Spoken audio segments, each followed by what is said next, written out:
Hi everyone, I am Bethany Ligon, the Technology Integration Specialist out here in Apache Junction, Arizona, and today I'm going to be demonstrating for you Goosechase.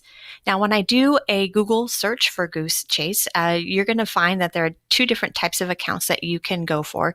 One is just the regular goosechase.com, which any user could be using, and then there is the Goosechase edu, which is the one that I'm going to opt for. And as I click on that top link and I choose Sign Up, it's going to ask me to create a username, an email, and a password, and then I'll click the blue sign up button. And then it's going to ask me some specific questions about where I teach, the school that I teach at, the district that I'm in, and in order to verify that I do indeed need and can use an EDU account. Now, since I have already created that account, I'm just going to click on log in here and put in my credentials and click on the blue login button. And as you can see here, I've already started one game. And if I wanted to work on this, I could continue to do that.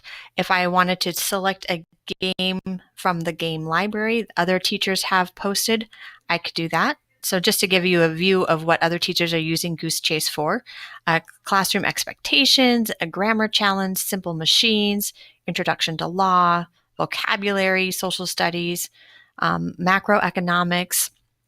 So lots of different ways that teachers can use this application with their students. I can also start a brand new game, or I could go over here to my games and see the ones that I've already started. So I've started this one and I want to continue to work on it. So it takes me here to the game info page where I've chosen to upload a photo. That's not required, but it is optional. Giving it a name and a description. And if I wanted to limit who could use this game, then I might create a password that would be specific to the group of students that I'd be using it with. And then just click here on the green Save and Continue button. And it takes me to the mission page. And each mission is just one part of the scavenger hunt. And as you can see here, I have created a mission for taking a picture of a metamorphic rock, and as well as what am I reading. So I'm just going to go ahead and save those and save this, and then come over here to the green insert video or photo mission, and I'm going to create a new step of the scavenger hunt. So the name of this mission is going to be Shape This. And if I wanted to change the point value, I could do that as well. And the description is going to be the directions. What are the participants going to be taking a picture or a video of? So take a picture of a triangle in the structure of a building. Now, if I wanted to add a photo, then I could add a photo as part of the description. If there was a URL that I wanted to include as part of the mission description, I could do that. And options are just allow photo and video. So if I didn't want video, if I only wanted a photo, then I would uncheck that, and vice versa. If I only wanted a video submission, I would uncheck the photo submission. But for this particular case, I'll just leave both checked so that students or participants can to submit whatever they find is best. And then just save changes. Now, there are other missions that have been posted within a bank. So if I click on this middle tab here, and if I scroll down, there was one that I thought might be interesting for a social studies example. And here it is, History 101. So I'm just going to click here on this little plus sign.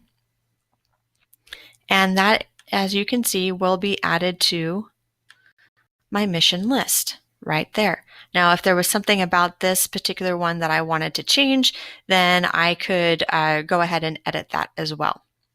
But I'll just go ahead and leave it as it is. So I have 4 missions in this Goosechase right now, and then I'm going to click on Teams.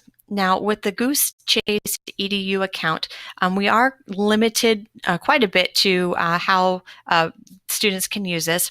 For example, part of the Goosechase EDU basic plan is that you can only have one mission active at a time, and you can have only teams be participating, no individual participants, and you can only have 5 teams participating on any one game at any time. So there are some limitations to the free basic educator account, but if you wanted to upgrade, let me just click here so you can see what some of the options are. For the Educator Plus, it is $49 annually, but there is no restrictions on the number of games that you could be having, no restrictions on the number of live games, and you can have up to 10 teams playing the game, as well as a number 5 devices per team. So there is some benefit to consider maybe a higher grade account, but that is totally up to you. So, but I'm going to go back here, and it gives participants directions on how they can join the game. They can join with either an iPhone or an Android app, so either iPads or older students might have their phones where they could download the app. They do have to register for a personal account, and then they search for using Goosechase with students. And then that way, then they'll be prompted to find your game. Now, as a teacher, you may want to pre-create your teams, and you would do that here if that was a choice for you. And then over here on the left, start and stop. You can schedule when the game is active. So manual, you can also say how long you want it to last.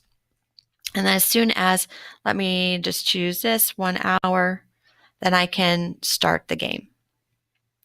And then this game is live for the next hour, and the students would then be timed to try to find the different missions and complete those. Now, as the game is in process, and if people are finding pictures and creating and posting videos, there's the activity feed. And right now, because I don't have anyone playing my Goosechase, I don't see any activity here, but this is where it would show up if I had teams playing. There's also a leaderboard. And so there are scores there, and as well as I could see the submissions right there. Again, I would need someone to be playing the game in order to see the submissions, but that's where it is. So this just gives you a real quick rundown on Goosechase EDU, and hopefully you'll be able to find lots of creative ways to use it with your students. As always, if you have any questions, be sure to contact me at my email, and I'll be more than happy to work with you. Have a great one, everyone. Bye-bye.